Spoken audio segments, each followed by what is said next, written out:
Salut, je m'appelle Arjuna Sulti, je suis vidéaste explorateur.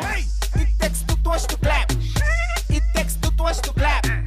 It takes two toes to clap. Hand on the knees and watch it from the back. It takes two toes to clap. It takes two toes to clap.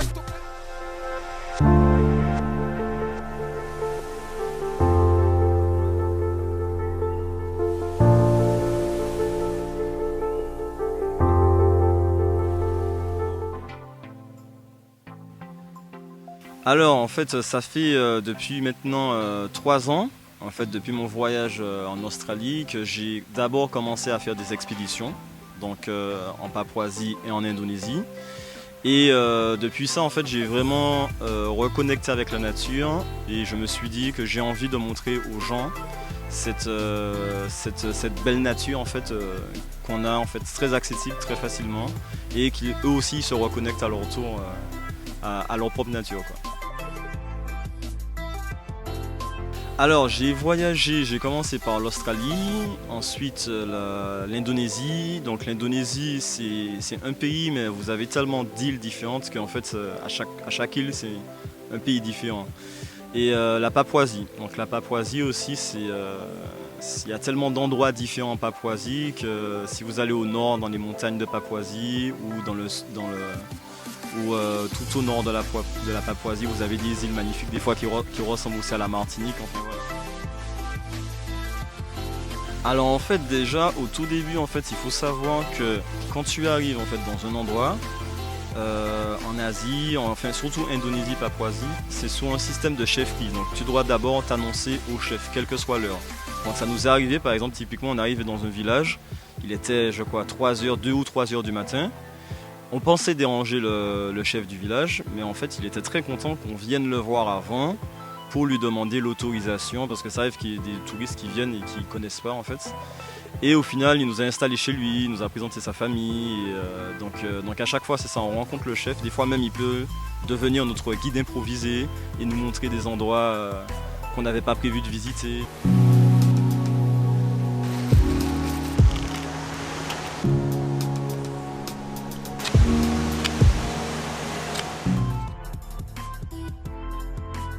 Alors en fait, j'ai découvert ça surtout en Australie, le fait d'être seul en pleine nature, ça m'apportait toujours quelque chose d'intérieur en fait. J'arrive à me recentrer en fait sur mes émotions, sur ce qui se passe dans ma vie. Et en fait, quand je sens que je suis à un tournant de ma vie où j'ai des questionnements, j'ai besoin de m'évader en fait en pleine nature, sous les bois en fait, 1 semaine, 2 semaines, parfois plus.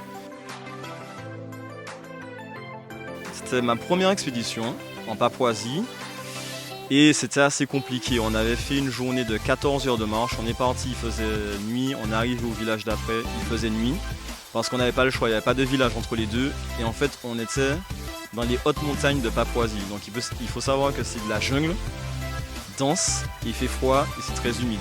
Et l'anecdote où j'ai failli en fait passer pas loin du précipice, c'est que on descendait une sorte d'échelle, mais pour vous, dans votre tête, une échelle, c'est quelque chose avec des marches carrées.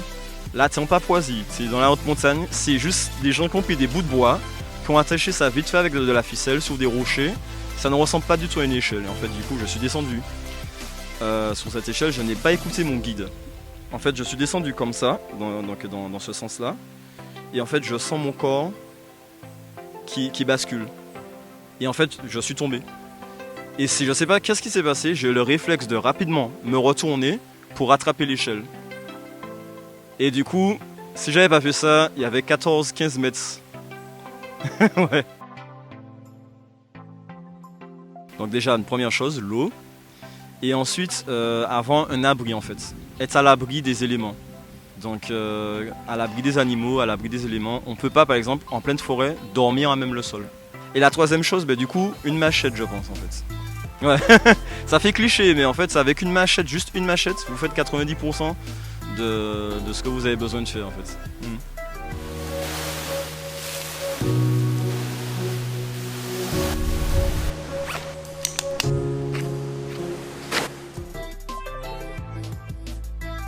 c'est une impulsion pour accompagner, exactement, pour accompagner la personne. Parce qu'on a souvent un peu cette limitation mentale de se dire qu'est-ce qui va se passer. Notre imagination nous dit tiens, je ne sais pas ce qui peut se passer sous les bois. Et en Martinique, on a la chance d'avoir une forêt qui n'est pas dangereuse en fait, pas très dangereuse comparée à tout ce que j'ai déjà vu en Martinique. Rien ne peut nous tuer à part l'être humain enfin. Donc du coup, on a ce confort en fait en pleine nature même.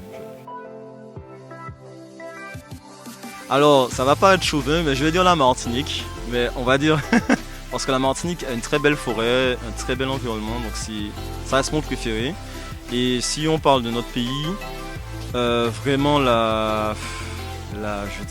j'avoue, j'hésite, mais la Papouasie, je pense, sans hésiter la Papouasie. Parce qu'en fait, il y a tellement une diversité de paysages et les Papous sont tellement chaleureux.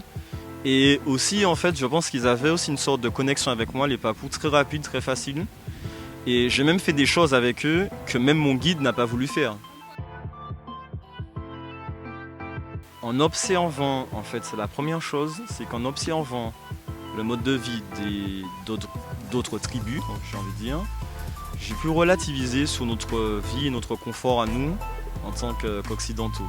Et je me suis dit qu'en fait, j'aimerais en fait mettre en avant aussi cette partie de réaliser qu'on a beaucoup de confort et en fait parfois pour rien en fait.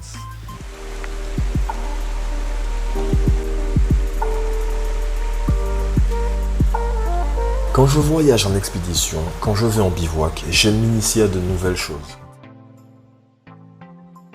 C'est une très bonne question. Alors c'est une très bonne question pour Koh Lanta parce qu'on me la pose, je pense au moins une fois par semaine.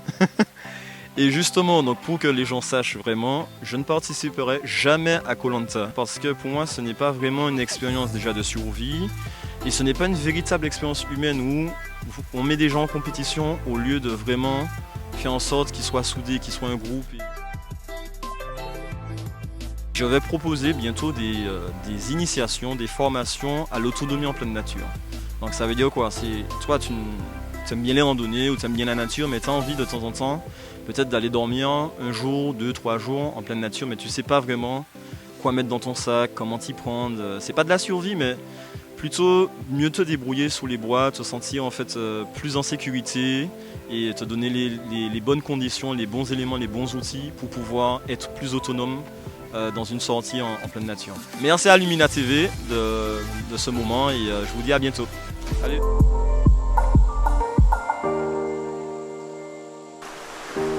Table terminale.